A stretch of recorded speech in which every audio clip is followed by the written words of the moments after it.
de sens effectivement au travail. Et puis quelques jours plus tard, je suis ici, et puis je suis dans les bureaux en haut, puis je vois le numéro du DRH qui s'affiche. Et là, j'ai une conversation surréaliste. Il me dit, c'est inadmissible, le message que vous avez envoyé au secrétaire général. Je lui dis, écoutez, je comprends votre agacement, mais il y a une chose qui est peut-être inadmissible, c'est que quelqu'un meure et que le travail puisse être l'origine de la cause. Ça, c'est inadmissible. En revanche, j'ai bien compris que vous aviez un problème avec les lanceurs d'alerte, et c'était qu'un SMS, c'était pas un mail officiel, effectivement, dedans. La conversation a duré 10-15 minutes. C'est là, pour la première fois, avec un décalage de toutes ces années, puisque je n'y étais pas confronté directement, que je découvre en réalité le processus. Voilà, pour la première fois, quelque part, j'y suis confronté en tant que représentant, du personnel. Les expertises ont été rendues il y a à peu près un mois. Elles soulignent toutes, les deux, dans le cas donc, de ces deux suicides, l'un à Bagnolet, l'un à Rennes, une responsabilité de l'entreprise. Donc voilà, devoir de mémoire aujourd'hui, mais devoir de vigilance et devoir aussi de respect pour ceux qui ont vécu, ceux qui ont souffert, et puis de respect évidemment pour ceux aujourd'hui qui travaillent et qui doivent être respectés dans leur intégrité dans le travail. Voilà en tous les cas le témoignage que je voulais faire.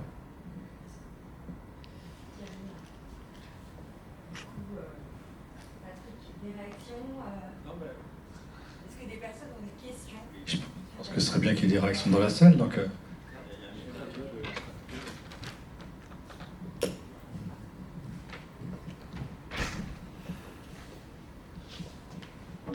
Bonjour, je suis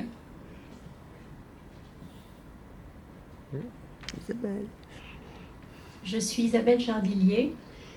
Je suis élue pour Sud au CESEC et je suis mandatée au CNPS également par Sud. Ce matin même, alors le film, c'est vrai que comme il a été coupé là, je trouve ça très ennuyeux de ne voir que cette partie-là, parce que justement il n'y a pas ce qui nous amène à ce qui se passe aujourd'hui, dont vous venez de parler, et c'est plus qu'un fond de souffrance, je pense. Ce matin même, j'ai fait une déclaration au CESEC concernant, entre autres, le dernier suicide dont nous avons été informés il y a très peu de temps, qui s'est produit à des TSI au mois de mars. Et pour rappeler à l'entreprise qu'on lui demandait de ne pas faire obstacle aux expertises, à une expertise qui pourrait être votée. Aujourd'hui, on est dans un contexte où l'entreprise, la boîte est en train de complètement être cassée. Il y a eu la cession d'OCS, Orange Bank, le plan de rupture conventionnelle collective qui s'est transformé en PDV sur SCE, où il y a eu 2 suicides dont le lien avec le travail est établi. On sait que des suicides sont toujours multifactoriels, mais effectivement, il y a un lien avec le travail. Donc voilà, nous pour Sud, on continue donc à dénoncer la souffrance au travail. Et d'ailleurs, nous les suicides, nous les recomptabilisons depuis 2019. Quand le procès s'est ouvert, je suis partie civile moi-même, le 6 mai, je crois que c'était 6 mai 2019, on a appris, le jour de l'ouverture du procès, qu'il y avait eu un suicide qui avait eu lieu le 1er mai 2019. Alors le 1er mai, c'est quand même une date, une date symbolique. Donc ce travail de comptabilisation qui peut paraître morbide, mais qui est nécessaire, nous le refaisons parce que les salariés sont dans une souffrance, la souffrance est généralisée. Le CNPS, dans sa dernière enquête, a mis en lumière tout ça. J'en reste là pour ne pas monopoliser la parole. Mais je pense qu'effectivement, il y a le devoir de mémoire et puis voir ce qui se passe aujourd'hui et puis agir concrètement pour préserver la santé et la sécurité des salariés. Merci pour ta réaction. Noël Riche, partie civile, toujours en activité. Et moi, j'ai pour principe, j'ai rencontré M. Guérin aux 2 procès, j'ai pour principe, dès que dans ma région, j'apprends une situation soit suicide, soit de comportement managérial plus qu'incorrect d'en informer Nicolas Guérin et d'en informer mon avocate, systématiquement. Parce que, comme vient de me le dire Isabelle, c'est moi qui ai annoncé le suicide du 1er mai 2019, c'est-à-dire que le siège n'était pas informé. Donc je ne veux pas qu'on retrouve les mêmes travers. Nous ne savions pas. Parce qu'à l'époque, ce que va démontrer les deux procès, c'est que c'était réglé au niveau des directions régionales. Donc on règle le problème. On ne sait pas au-dessus. Après, c'est facile de dire, je ne suis pas au courant.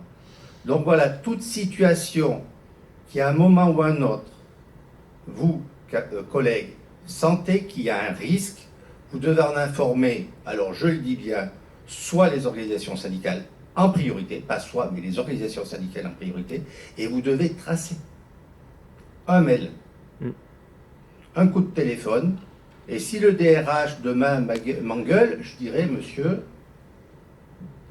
rencontrez-moi en face à face, et là on s'expliquera. Mais il faut continuer à se battre. De toute façon, la vie c'est un combat. On n'a pas dit qu'elle était... La vie est belle, elle n'est pas facile. Mais il faut continuer à se battre. Pour tous ceux qui ne sont plus parmi nous. Moi, j'étais au témoignage des enfants de Bradou. Et je me rappelle d'un prévenu qui se plaignait que les flics avaient débarqué chez lui au petit matin, à 6 h du matin, et que ça avait fait un drame pour sa fille. Et quand on annonce à la fille aînée des Louvradou, votre père s'est brûlé vif, et qui nous dit en 2019, je ne pouvais plus supporter d'avoir un briquet à côté de moi. Voilà. Si on est vivant, c'est grâce à eux. Je parle des victimes. Et si on les oublie, on les trahit. Merci pour ton message. D'autres remarques, questions? Oui.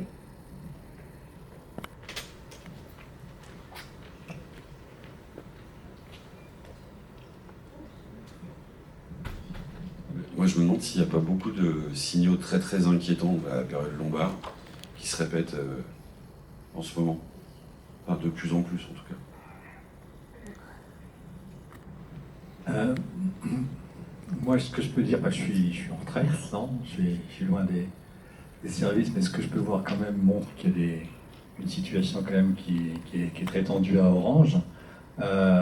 Le film, on va reprendre le film là, a montré une histoire à un moment donné de l'histoire d'Orange avec la privatisation et le fait que finalement la direction, pour faire passer la privatisation dans les faits, décide de faire un plan de départ de 22 000 personnes et qu'ensuite toute son activité est organisée autour de ces départs-là pour en faire quelque chose d'inévitable. Et donc une pression sur les gens, des réorganisations massives, continues, contradictoires, sur lesquelles les gens s'interrogent, et puis un abattement, une sous-traitance aussi, enfin bref, tout ce qui est montré dans le film. Donc une stratégie d'entreprise qui a mis à mal la santé psychologique et la santé tout simplement des salariés de l'époque. Donc ça, c'est pas spécifique, il ne faut pas se dire que c'est spécifique à France Télécom et Orange. Quand on voit la situation je ne sais pas si vous avez vu dernièrement la Banque de France avec 2 suicides, c'est des cadres de haut niveau, avec une tradition de fonction publique, etc. Il a été montré aussi que le nouveau PDG, enfin, le nouveau patron en tout cas de la Banque de France, devait faire des restructurations permanentes, des mobilités, faire que les gens se sentent mal pour qu'ils quittent d'eux-mêmes l'entreprise, pour faire des économies d'emploi, etc., pour casser une histoire. Bon. Donc on sent que ça, c'est quelque chose qui est utilisé dans pas mal d'entreprises, et simplement, là, je ne vais pas non plus m'éterniser sur ce point-là, parce que c'est à vous aussi d'avoir la parole. La spécificité de France Télécom, qui a fait, puisque la Banque de France, il y a eu une plainte aussi, là, ça a été de monter un dossier, de ce que tu disais, c'est de compter, de faire un état des lieux, et puis d'informer l'entreprise sur cet état des lieux, dire que la situation est critique, et d'aller après sur une plainte qu'on n'était pas sûr de gagner, mais qui là a ouvert le débat sur est-ce qu'un employeur peut utiliser des méthodes comme ça pour ses objectifs. La réponse de la justice a été non, ce qui est quand même la moindre des choses. Et ça, je pense qu'il faut que ce message-là soit utilisé, réutilisé à Orange ou ailleurs.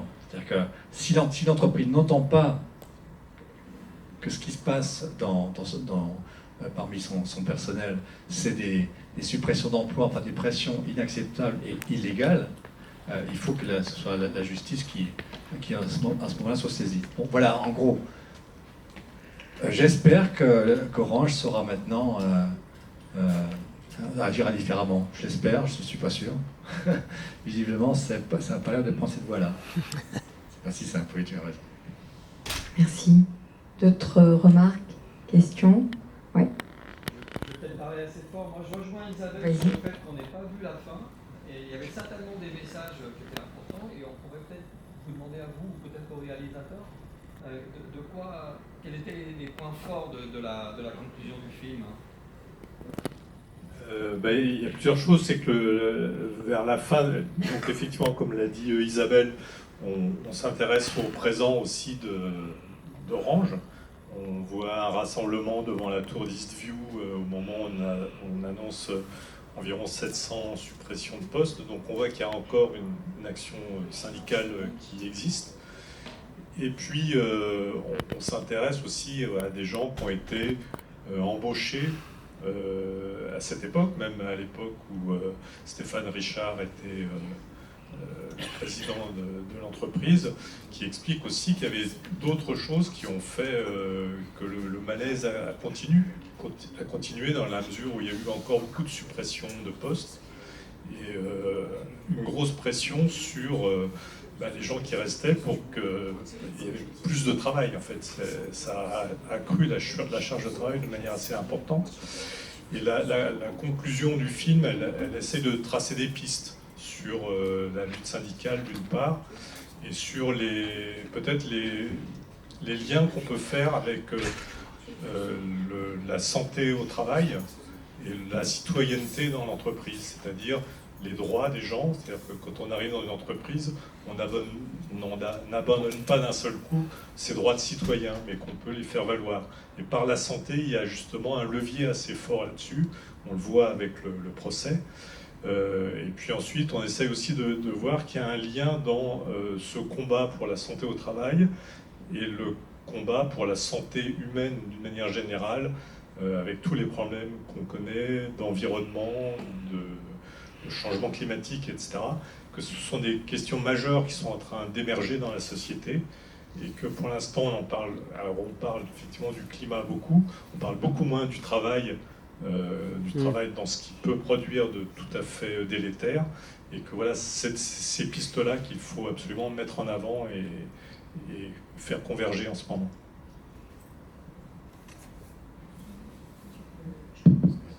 Oui, je voulais juste réagir.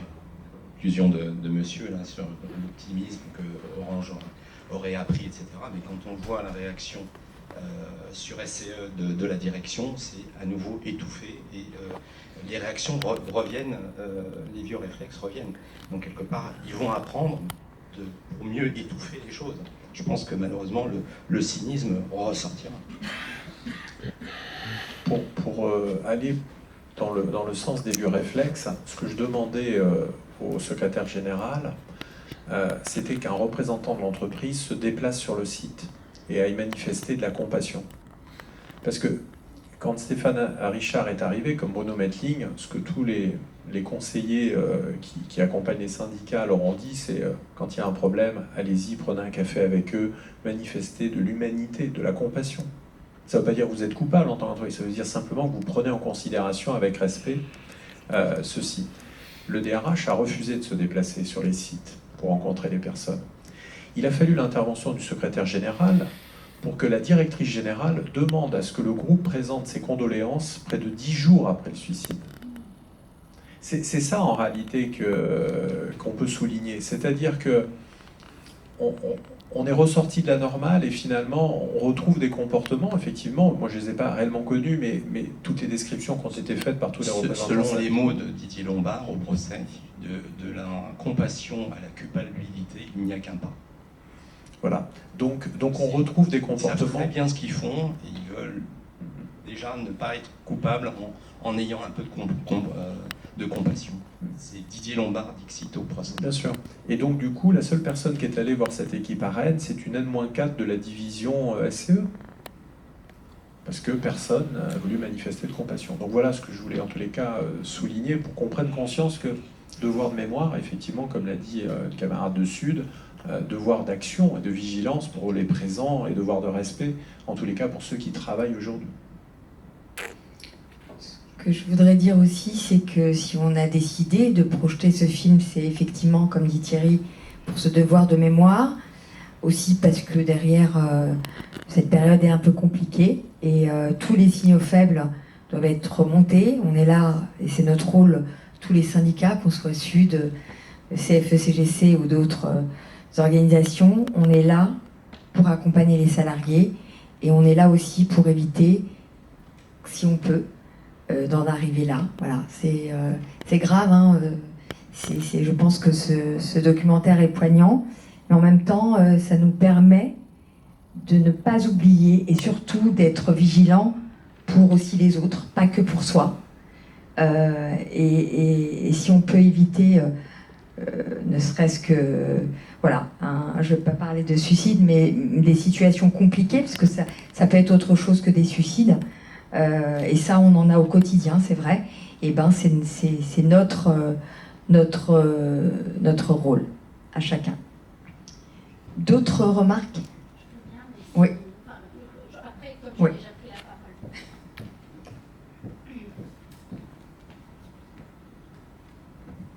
Bonjour, je suis Sylvie Billot-Menas, donc plutôt en charge des risques psychosociaux pour CFE CGC, et j'accompagne des salariés en situation extrêmement difficile depuis des années.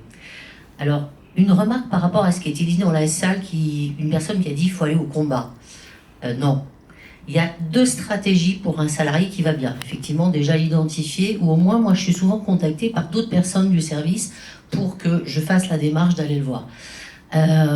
Non, ça dépend un peu de l'état d'avancement, de l'état de santé du salarié. Il y a des salariés, quand on les prend suffisamment tôt, qui sont en capacité d'aller au combat, d'autres pas. Moi, je reçois des gens, des fois, qui pleurent, mais qui sont au bout du rouleau.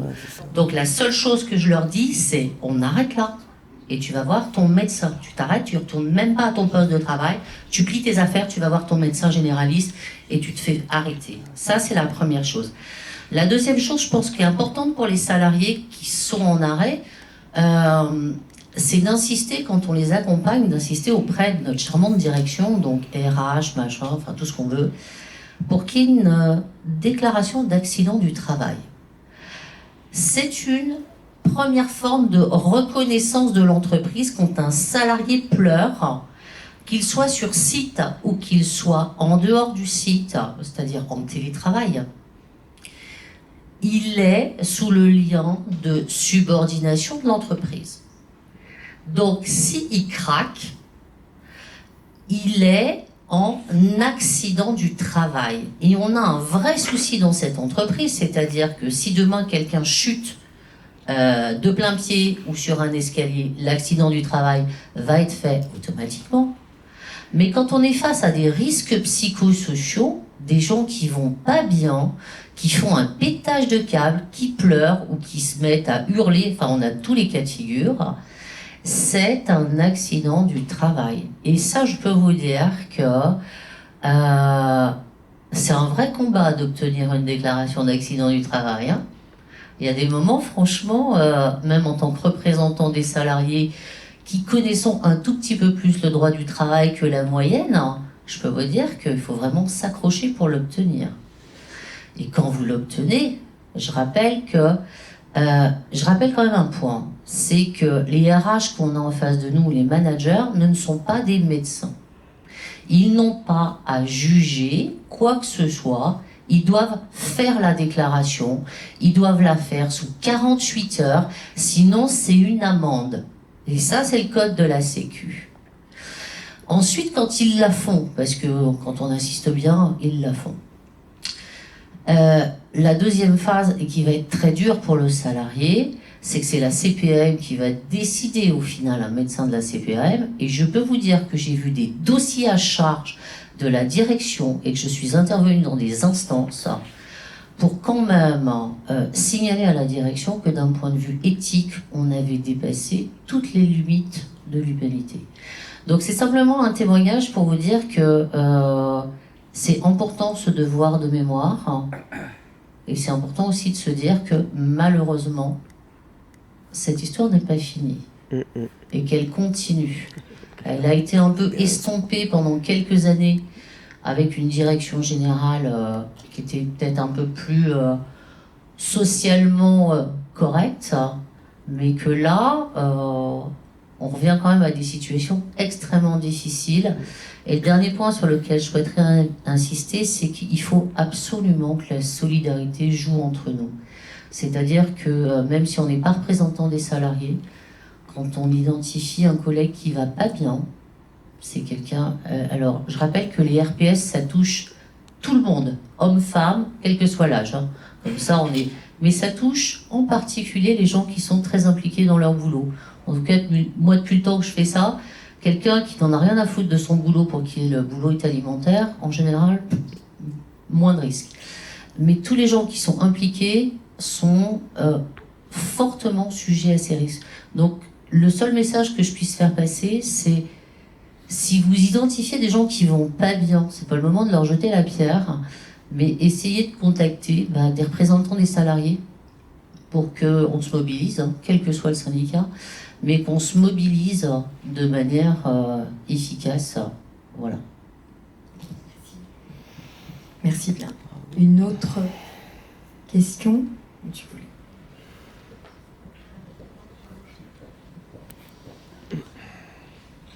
Ça va être dans le prolongement de l'intervention de Sylvie. Pour les fonctionnaires, c'est la boîte qui reconnaît l'accident de service.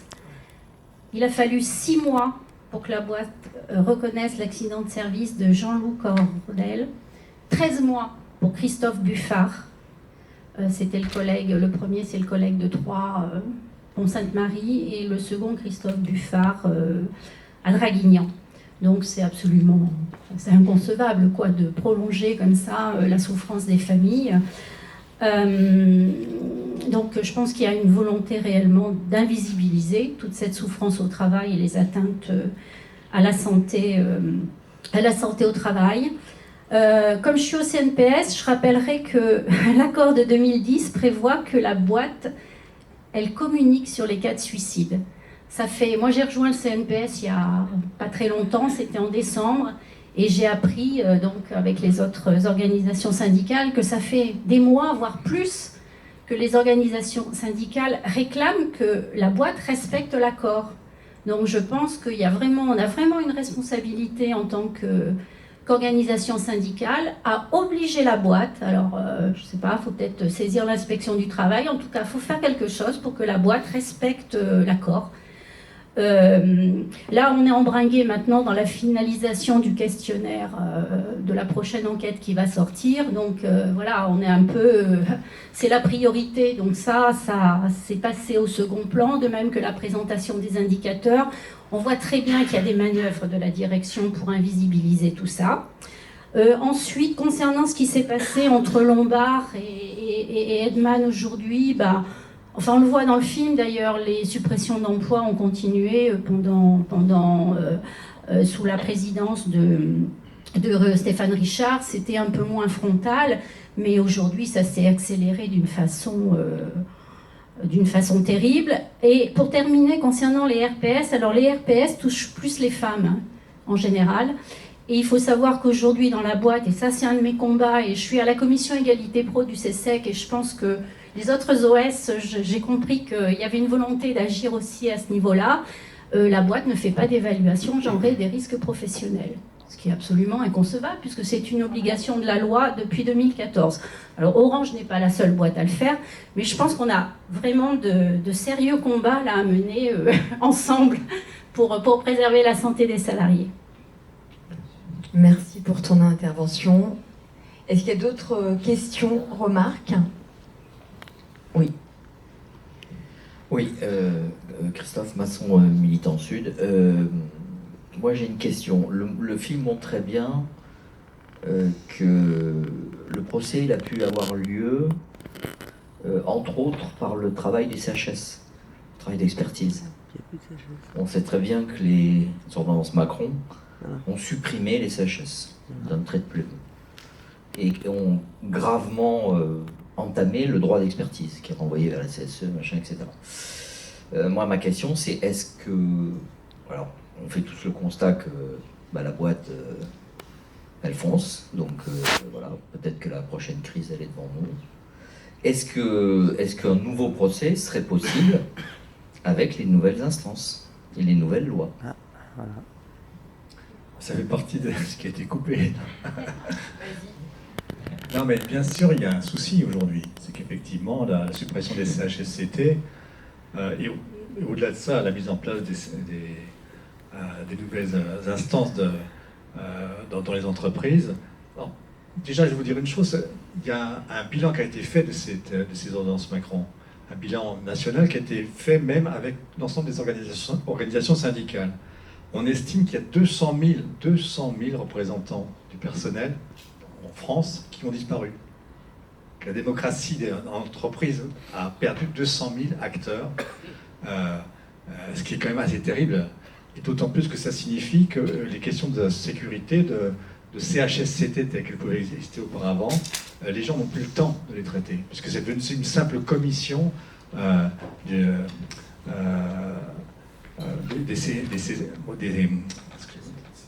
CSE, voilà, excusez-moi, moi je suis déjà parti là, ailleurs, des CSE. Donc là, il s'est passé quelque chose de terrible, et donc effectivement, les syndicats ont demandé à ce qu'il y ait une commission de suivi des conséquences, parce que au départ, il faut le dire, une chose, des syndicats ont approuvé l'évolution de la suppression de la CHSCT en disant que ça va simplifier l'organisation du débat dans les entreprises, etc. Aujourd'hui, c'est clair qu'il y a eu un premier bilan qui a été tiré. L'ensemble des confédérations syndicales ont dit que c'était une catastrophe. Et Macron a dit quoi? Eh bien, je dissous la commission d'évaluation. C'est-à-dire que maintenant, on continue, il n'y a même plus de débat avec les confédérations syndicales. Donc c'est gravissime ce qui se passe là. Je n'arrive même pas à imaginer comment on peut à ce niveau, arriver à ce niveau de cynisme qu'on est responsable d'État en France sur des questions comme ça. Alors, on peut aussi parler de la montée des morts au travail, enfin de la situation en tout cas du travail aujourd'hui est vraiment très compliquée. Donc il y a une urgence, mais bon, là on quitte un petit peu le débat d'Orange précisément qui peut vous animer aujourd'hui sur la persistance de suicides, de situations délétères, etc. Moi je pense quand même qu'il y a une chose qui reste, c'est d'une part que les syndicats existent, ils peuvent aussi remettre en place des structures unitaires de suivi des cas de suicide, des cas de risques psychosociaux, d'exiger des expertises. Il y en a eu une triennale qui a quand même du sens. Elle montre qu'il y a quand même des choses qui se passent qui ne sont pas très sympathiques. Donc il peut y avoir ces genres de choses qui se passent aujourd'hui. Et puis il y a les interlocuteurs de l'État, l'inspecteur du travail, le directeur général du travail qui persiste. Je pense qu'il faut aussi peut-être qu'à un moment donné, l'intersyndicale d'Orange soit capable d'aller à ce niveau-là pour retirer la sonnette d'alarme. Puis après, il y a l'ultime recours de la justice et reste inscrit dans la justice et dans maintenant, on peut le dire, dans la jurisprudence, parce que là c'est passé en cassation, enfin c'est en train de passer en cassation, mais visiblement ils sont en train de perdre. Donc ils ne vont pas casser le jugement qu'on a eu en appel. Donc ils ont été condamnés. Et donc, la notion de harcèlement moral institutionnel existe, est validée, prend force, et donc peut être aussi utilisée, peut être une menace contre une direction qui ne fait rien par rapport à une situation délétère dont les éléments sont tangibles, répertoriés, etc. Donc voilà, ça c'est pour Orange aujourd'hui. Je pense qu'il va falloir sans doute que la direction d'Orange soit un peu plus à l'écoute des salariés. Ce film, et c'est pas que pour Orange qu'on l'a fait, c'est évidemment beaucoup d'entreprises sont concernées par ça, et on voit bien que dans les salles, les questions qui se posent sont les mêmes, et que on le voit pas dans le film. Sachez quand même que le film, on l'a montré à l'Assemblée nationale, qu'une partie en tout cas de notre volonté était aussi d'interpeller les parlementaires français pour qu'il y ait une suite au procès, c'est-à-dire qu'il y ait une aggravation des peines, ce qui est dit dans le film, aggravation des peines liées au harcèlement moral, mais aussi que la loi évolue pour protéger les gens contre ces systèmes de harcèlement, contre ces systèmes qui font que les gens soient amenés à à quitter l'entreprise d'une manière ou d'une autre, et des fois par des suicides ou en tout cas des maladies graves. Merci. Alors, une autre question. Merci. Déjà, merci pour ce film, parce que je trouve que c'est très éclairant. Et puis moi, je suis comme vous, j'étais plutôt en filiale à ce moment-là. J'ai vu des événements un peu de loin. Et j'ai peut-être pris conscience tardivement de ce qui se passait vraiment dans l'entreprise. Je me pose une question, parce que certains détracteurs disent, heureusement que tous les gens qui sont en difficulté professionnelle ne se suicident pas. Et c'est vrai qu'il y en a... Donc, je m'en fais pas le rapporteur, mais certains disent... Quand on va jusqu'au suicide, c'est qu'on a d'autres faiblesses ou fragilités à côté. Hein, vous avez parlé de divorce, d'alcoolisme. Alors, c'est le lien qui est un peu difficile à faire entre le milieu professionnel et puis la situation de la personne. Et je me dis, en tant que manager dans une entreprise, on est souvent pas très bien placé pour traiter des sujets qui touchent à des aspects plus personnels d'un salarié. Comme l'addiction ou des difficultés. Est-ce que, parce qu'il y a pas mal de représentants syndicaux, est-ce qu'on ne peut pas, j'avais demandé pour une personne, un collègue, demander à une instance extérieure de prendre en charge le cas et de regarder la complexité de la situation de la personne, familiale, pour prendre la complexité du cas et pas uniquement la situation professionnelle. C'est le domaine privé. Alors, ce que je peux dire simplement au sein des fonctions corporates, c'est que on a des instances. Alors, il y a des assistantes sociales qui interviennent sur ces sujets-là. On a des préventeurs également qui sont censés accompagner les salariés, faire de la prévention. Lorsqu'il y a des détections de situations où on a des salariés où on voit qu'il y a des changements dans leur comportement, dans leur attitude. Donc, ils sont parfois, on déclenche en fait une expertise où on demande au préventeur de pouvoir rencontrer un salarié, alors bien sûr avec son accord. L'assistante sociale, c'est la même chose, c'est aussi parfois le DRH ou des salariés qui peuvent détecter des choses, mais c'est toujours avec l'accord. Et dans certains cas, il y a des salariés qui ne souhaitent pas, et ça, on ne peut pas obliger un salarié qui ne souhaite pas être accompagné, que ce soit au niveau d'une organisation syndicale, mais également lorsqu'il y a des situations personnelles un peu compliquées, certains sont parfois au début dans le déni. Donc il faut aussi respecter ça, et il faut du temps. Il y a des moments où on peut rien faire si la personne ne souhaite pas aller plus loin, mais il y a des moments où on peut vraiment agir, parce qu'en détectant, en discutant, en parlant, on désamorce un certain nombre de choses. Après, comme tu dis, en étant manager, parfois on n'est pas la bonne personne pour pouvoir le gérer, donc il faut connaître aussi qui sont les préventeurs, qui sont les assistantes sociales ou les médecins du travail. Il y a peut-être d'autres... non. Effectivement, je pense que les familles peuvent s'opposer. On peut ne pas savoir qu'il y a un suicide, parce que ça reste dans le cadre de la familiale, et puis que finalement, les liens avec l'entreprise ont été distendus auparavant, etc. Donc c'est compliqué. Mais en tout cas, là, ce qui s'est passé à France Télécom, c'est un peu autre chose. C'est qu'à un moment donné, quand on comptabilisait des suicides, c'était des suicides sans explication. Hein. On suspectait simplement qu'il pouvait y avoir un lien. Après, il y a eu des suicides velléitaires, c'est-à-dire des suicides qui ont été signés. Les gens ont dit « je me suicide parce que », à cause du travail. Le suicide de Marseille, emblématique. Ouais. Un technicien, 53 ans, mis en concurrence avec une technicienne de Lyon, c'était son poste qui sautait ou le sien, etc. Bref, il n'a pas supporté quelqu'un très investi dans son travail, ce qui est la caractéristique des gens qui se suicident, et le gars se suicide en laissant un texte très très clair. D'autres gens, il y en a quand même un certain nombre à Orange, ce qui n'est pas forcément le cas. Mais par contre, ce qui est possible, c'est de déclencher une enquête d'un cabinet extérieur. Ça, les cabinets extérieurs, c'est leur boulot aussi. Il y a des cabinets qui sont spécialisés, parce que la question des suicides, des risques psychosociaux est apparue comme une question clé sur laquelle il fallait avoir des psys, des gens, des enquêtes, voir les salariés du service, etc., pour voir ce qui s'est passé. Donc ça devrait être déclenché systématiquement. Force est de constater que ce n'est pas le cas. Je vois, il faudrait des questions moi, qui m'a vraiment bouleversé, c'était en 2008, on était encore loin de la crise sociale, c'était en juin 2008, donc il y a le suicide de Jean-Michel qui est montré dans le film, il s'est jeté sous un train, c'est un technicien d'un service de Bercenay, un service de satellite, un haut de gamme, un petit service, 9-10 personnes, il est supprimé.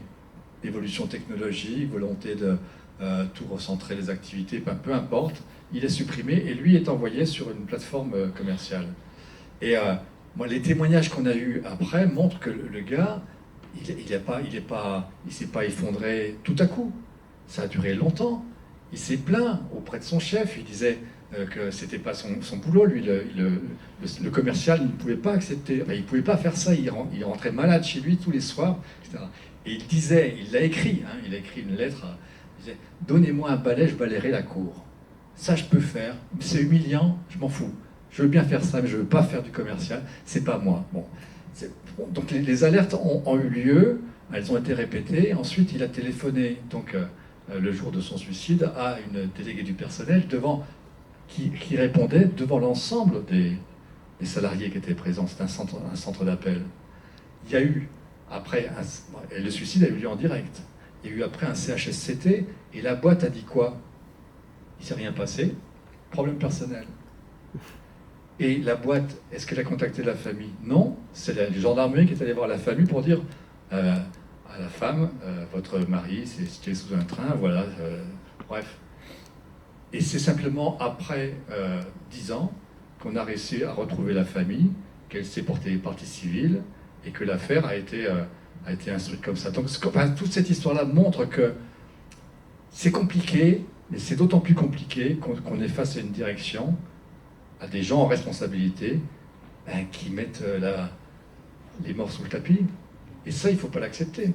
C'est quelque chose que humainement, on ne peut pas, on ne doit pas accepter. Je ne sais pas ce qui fait que le cadre de ce centre d'appel-là avait dans sa tête quand il a décidé de ne pas traiter, de même pas aller voir la famille. Je peux vous dire que les exemples comme ça, il y en a pas mal. Et c'est humainement insupportable. Et ça, il faut quand même interpeller les gens, leur dire non, il faut qu'il y ait une trace, il faut qu'il y ait un débat, il faut qu'il y ait une enquête, chaque fois qu'il y a quelque chose comme ça. Merci. C'est un devoir syndical, mais humain, quoi. Je crois qu'on va clore ce débat ici. On va pouvoir prendre un petit verre ensemble juste à l'extérieur, pouvoir échanger. Je vous remercie infiniment de votre présence, des questions, des participants. Merci à tous d'avoir été là. Vous pouvez en parler, il y aura peut-être d'autres projections. On s'est tenu à 1 heure pour respecter les horaires qu'on a communiqués à la direction. Donc voilà, 1 heure d'information syndicale. On a fait le job. Notre job aujourd'hui, c'est de rester vigilant et de rester là pour nos salariés, pour les accompagner. Et ça, c'est le quotidien, tous les jours. Voilà, merci à tous.